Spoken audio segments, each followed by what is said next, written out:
नमस्कार. मी तुमची होस्ट ओल्डी गोल्डी सिंपल कुकिंगमधून बोलते. आज आपण पुन्हा एक कोकणी पदार्थ बघणार आहोत आणि त्याला म्हणतात काकडीचे तवसे.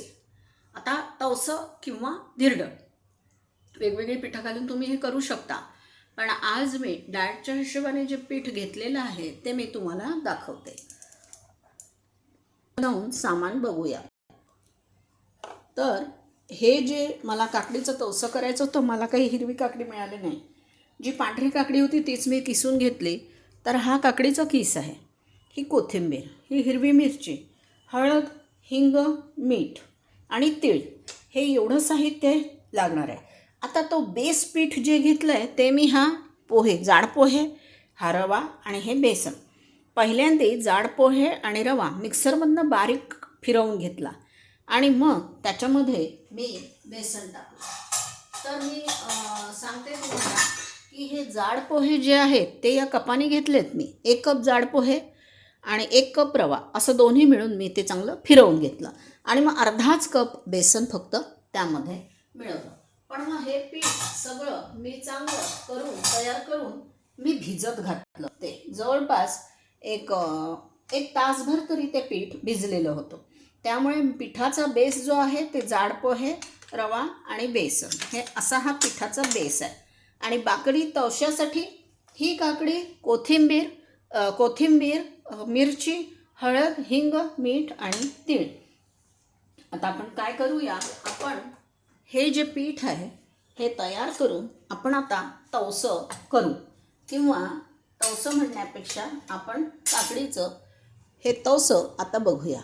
यासाठी मी गॅसवर पॅन ठेवला आहे. पॅन खाली मी गॅस लावून देते आणि आता आपण ते पॅन चांगलं तापून देऊया. तोपर्यंत आपण हे तवशाचं पीठ तयार करू. तवशाचं पीठ करण्यासाठी मी तुम्हाला सांगितल्याप्रमाणे जे अर्धा तास मी भिजवून घेतलं होतं, तर रवा आणि पोहे मिळून हे असं बॅटर तयार झालं आहे. हे एक थिक बॅटर असतं. तर हे 1, हे 2, तर 2 चमचे बॅटर मी यामध्ये घेते आहे. आणि मग त्यामध्ये आपण आता काकडीचा किस घालतो आहे, कारण काकडीला पण पाणी सुटतं एवढं लक्षात ठेवा. त्यामुळे हा काकडीचा किस मी यामध्ये घातला. आता थोडंसं मीठ या हिशोबाने. तर पिठात पण मीठ आहे, त्यामुळे काकडीच्या फक्त किसापुरतं मीठ आपण घालणार आहोत. त्यामध्ये आपण छानपैकी तीळ घालणार आहोत आणि मग थोडासा हिंग, वातहारक व्हावं म्हणून हिंग, ही हळद, आपण थोड्याशा मिरच्या, कारण याच्यात आपण तिखट नाही टाकत आहोत म्हणून मिरच्या, आणि ही थोडी कोथिंबीर. झालं, आपलं बॅटर तयार झालं. आता आपण हे छान फिरवून घेऊया. आणि हे बॅटर थिक हवं. जर हे काय असतं, याच्यापेक्षा जर तुम्ही थोडंसं पातळ केलं ना, तर गडबड काय होईल की ते चिटकून जाईल तव्याला आणि हे शिजायला चांगलाच वेळ घेतं. कारण काकडीला सारखं पाणी सुटतं. पहिले त्या काकडीला पाणी सुटेल, मग ती रव्यात आणि पोह्यात जाईल, मग रवा पोहे भिजतील, मग ते शिजतील. तर इट विल टेक टाईम. आता हे चांगलं पॅन सणसण गरम करून घ्यायचं आहे. आता हे छान मी सणसणीत गरम करून घेतलं आहे. आता याच्यावर आपण हे बॅटर टाकायचं. हे बॅटरच टाकलं. प्रत्येक तवसं मी असं थोडं थोडं कालवून करून घेणार आहे. कारण जर काकडी आपण त्या पिठात टाकून ठेवली किंवा एकदम केलं तर ते फसफसतं. आता थोडा गॅस कमी करते आणि हे फिरवून घेते.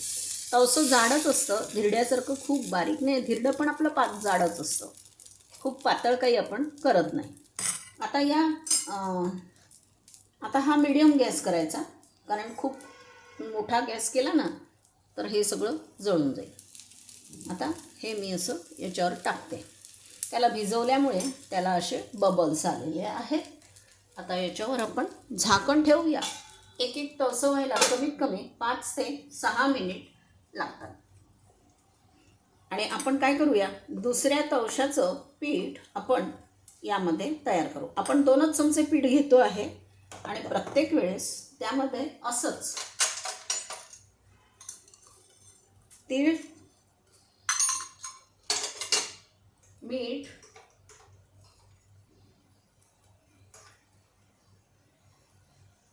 हिंग, हळद,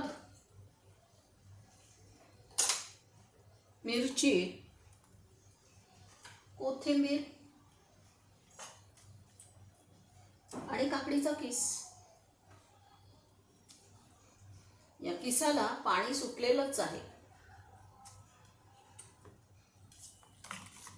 हे मी फेटून ठेवते या, आणि या डब्यात थोडं पाणी सुटलंय, तेही पाणी मी याच्यात घालते. तर आपलं हे दुसरं बॅटर तयार झालं. आता या तवशाबरोबर काय खायचं, तर मी आता ही चटणी करून घेणार आहे. हिरव्या मिरच्या, शेंगदाणे, यात काळं मीठ आणि साधं मीठ टाकलं, भरपूर लसूण आणि जिरं. तर ही चटणी मी तुमच्यासमोर मिक्सरमध्ये घेते आणि वाटून आणते आणि तुम्हाला चटणी दाखवते. एवढी चटणी नाही लागणार आहे, आणि मिरच्या मी थोड्या जरा कमी घेतल्या आहेत. लसूण पण एवढा लागणार नाही आहे. लसणाच्या मी या 5-6 पाकळ्या घेते. अजून एक बस, म्हणजे मिरचीचे 4 तुकडे घेतले, लसणाच्या 5-6 पाकळ्या घेतला. शेंगदाणे मात्र मी हे सगळेच यामध्ये टाकणार आहे.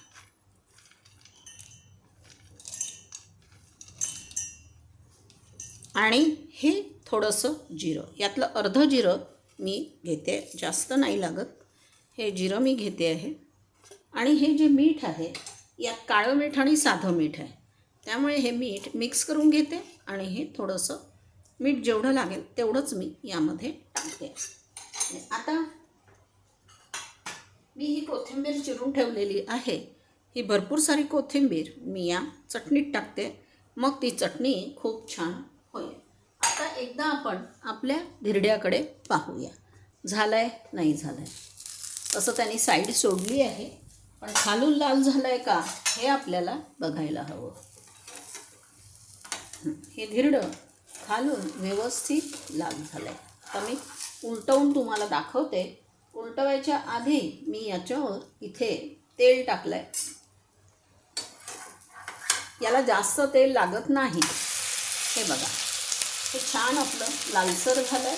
आता मी सिम गॅस करते आणि आपण याच्यावर झाकण ठेवू. मी ही चटणी वाटून आणते आणि तुम्हाला दाखवते. आपलं तवसं तयार झालेलं आहे. तर आपण काय करूया, हे तवसं आपण एका प्लेटमध्ये काढून घेऊ. आणि तवशाची चटणी पण मी वाटून आणलेली आहे, ती पण मी तुम्हाला दाखवते. तर ही माझी प्लेट आणि ही वाटी. आता हे तवसं मी काढून घेते. आपण काय करूया, दुसरं आपलं जे तवसाचं पीठ तयार होतं ते आपण याच्यावर टाकून घेणार आहोत. हे सगळं पीठ मी टाकलं बघा. काकडीचं पाणी टाकल्याबरोबर हे लूज झालं. मग हे शिजायला वेळ घेतो, फार चिकटतं, वेळ घेतो. पण ते काकडीचं पाणी मला वेस्ट करायचं नव्हतं, म्हणून मी हे तवसं याच्यावर काकडीच्या पाण्यात, काकडीचं पाणी मी टाकलं त्याच्यात. थोडंसं लूज झालं असलं तरी पण हे शिजेल. आता बघा, याच्यावर झाकण ठेवते. गॅस आपल्याला खूप मोठा करायचा नाही. आणि मी ही चटणी वाटून आणलेली आहे. तर या चटणीमध्ये मी तुम्हाला सांगायचं विसरली, मी थोडं डाळं घेतलं होतं. शेंगदाणे आणि डाळं असं होतं. तर हे डाळं मी आत्ता दाखवायला तुम्हाला याच्यात काढलं आहे. आधी मी तुम्हाला शेंगदाणे दाखवलेलेच होते.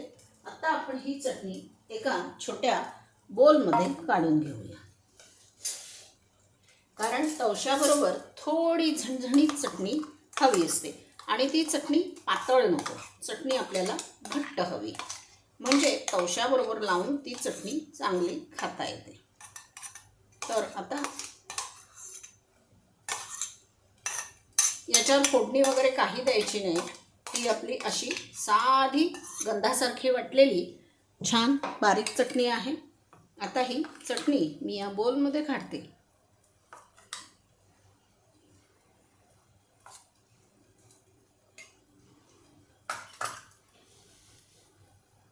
आता हे दुसरं काकडीचं तवसं होईस्तोवर थांबूया, मग मी तुम्हाला दाखवते. आपल्या तवशाने तव्याचा तळ सोडलेला आहे. हे बघा, जास्त वेळ त्याला ठेवलं तर ते करपायची भीती आहे खाली. आणि याच्यावर मी आता थोडंसं तेल घालते. आणि हे तवसं आपण आता करून घेऊया.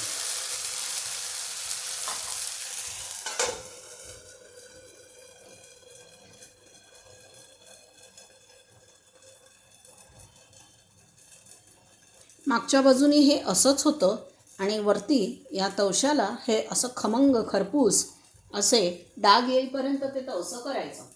काकडीचं तवसं हा कोकणी पारंपरिक पदार्थ आहे. तवसं धोंडसं हा गोडसर पदार्थ आहे. पण तवसं आता या पावसाळ्यामध्ये संध्याकाळी स्वयंपाक करायचा कंटाळा आल्यानंतर फार छान होतं. दुसरी गोष्ट, तवसं मातीच्या खापरीत केलं जातं चुलीवर, तर त्याची चव फार अप्रतिम लागते. ते स्मोकी तवसं असतं आणि तवशाबरोबर कुठली तरी एक चटणी असते.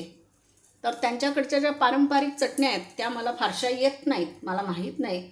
कारण त्या चटण्यांमध्ये आमसूल, कधी कधी मासळीची चटणी असते, सुक्या मासळीची वगैरे. तर आपण तर व्हेगन आहोत, त्यामुळे आपल्याला या सगळ्या गोष्टी माहीत नाहीत. तर मी आपली साधी चटणी केली आहे, कारण तवसं मी खाल्लं आहे. त्यामुळे अजून व्हायचं आहे थोडंसं, हे हो हो.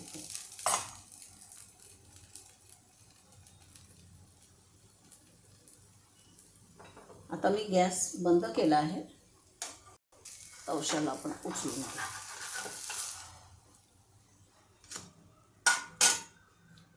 बघा, आपलं काकडीचं तवसं आणि ही चटणी अगदी अप्रतिम तयार झालेली आहे.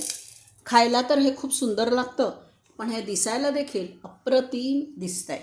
बघा, काकडीचं तवसं आणि हिरवी मिरचीची चटणी. बस, संध्याकाळचं हे जेवण हे भरपूर बरं याने पोट भरतं. याच्यामध्ये मी जे पोहे, बेसन आणि रवा टाकला आहे ते असं आहे की त्यांनी कोणालाही त्रास होणार नाही. पोहे आणि रवा आपल्याला मिक्सरमधनं बारीक दळून घ्यायचा आणि मग त्याच्यात बेसन टाकून मग पुन्हा ते फिरवायचं आहे कोरडंच. आणि मग नंतर अंदाजाने पाणी घालून ते अर्धा ते 1 तास ते पीठ ठेवायचं आणि मग तुमच्यासमोर मी कालवून घेतलं. तर हे खूप सुंदर दिसतंय. तुम्हाला माझी काकडीच्या तवश्याची रेसिपी आवडली असेल तर माझ्या रेसिपीला लाईक, सबस्क्राईब, शेअर जरूर करा. आणि नेहमीचा माझा फंडा, बनाइए, खाइए, खिलाइए और आपकी ओल्डी गोल्डी को अच्छी कमेंट्स जरूर भेजिए. धन्यवाद. तुम्ही माझा हा काकडीचा तवसा बघितला. पुन्हा एकदा धन्यवाद.